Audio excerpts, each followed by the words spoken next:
So who comprises the all boring team for 2024 fantasy football?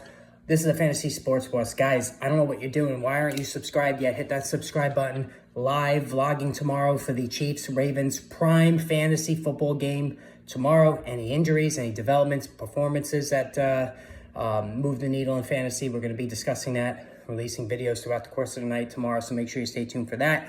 And then, of course, Sunday, nonstop videos, reactions, injury analysis the rest of the day. So make sure you're a part of that. Now, the all boring team. So, listen, there's certain guys every year in fantasy football that nobody's ever excited about drafting. Like, the guy gets picked.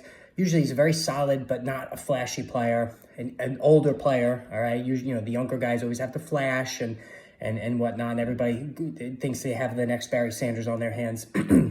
When it comes to these young players. But the all boring team also can be very, very valuable. All right. These guys come much cheaper than they should, but they're still good players and they could definitely help your fantasy football team. And so these are the players that make up the all boring team for this year in terms of my opinion. Now, as far as the quarterbacks, it's Dak Prescott. I mean, people are already forgetting how good he was last year. Like, he was at or near the top in multiple passing categories last year. And this is going to continue to be a very pass-heavy Dallas offense. No running game to speak of. CeeDee Lamb is back in the fold with a new contract.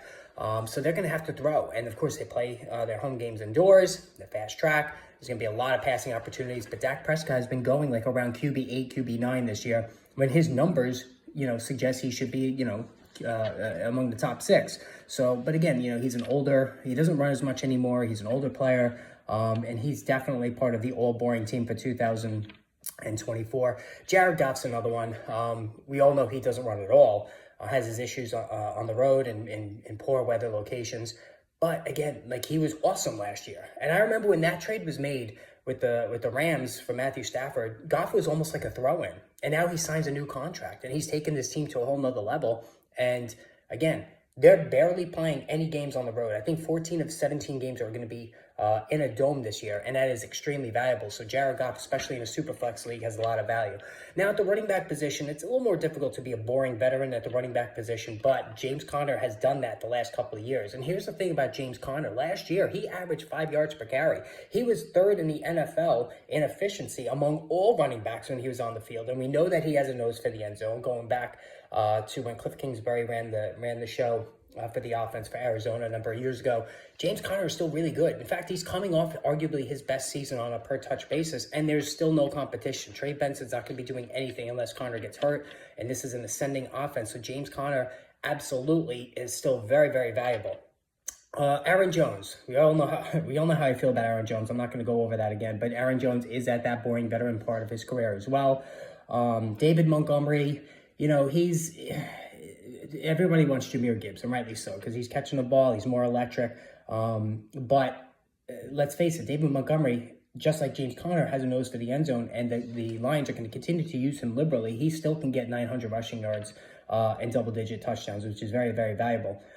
Joe Mixon has now become a boring veteran, all right? He's not very efficient anymore, but he's getting tons of touches in this Houston offense. He will be getting tons of touches this year in this Houston offense. So, while he's just not flashy anymore, Joe Mixon still can be a very, very solid player on a on a compiling touch basis. Now, as far as the wide receivers are concerned, I had to dig a little bit deeper on this. Amari Cooper definitely is a boring veteran. Like, nobody wants him. It seems like he's been around forever, but he's 29 years old. Can he mesh with Deshaun Watson? Like, he did okay with Watson last year.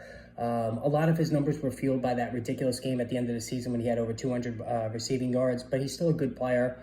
Runs a little bit more hot and cold than some of the other receivers drafted around him, but I still think that Amari Cooper can be a very, very solid wide receiver too on your fantasy team this season. Just again, looking through the list here. Yeah, not much of the receivers in terms of like boring veterans.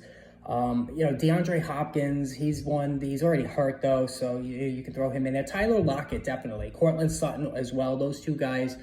Tyler Lockett, is he going to be left behind with, Jackson Smith and Jigba taking on more of a role this season? It is possible.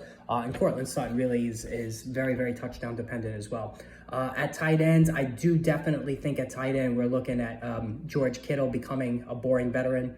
A lot of competition there as well. and Dalton Schultz. Dalton Schultz can still be helpful, but he's like the fourth option in that Texans passing game. All right, guys, hit that subscribe button. More videos coming soon, so stay tuned.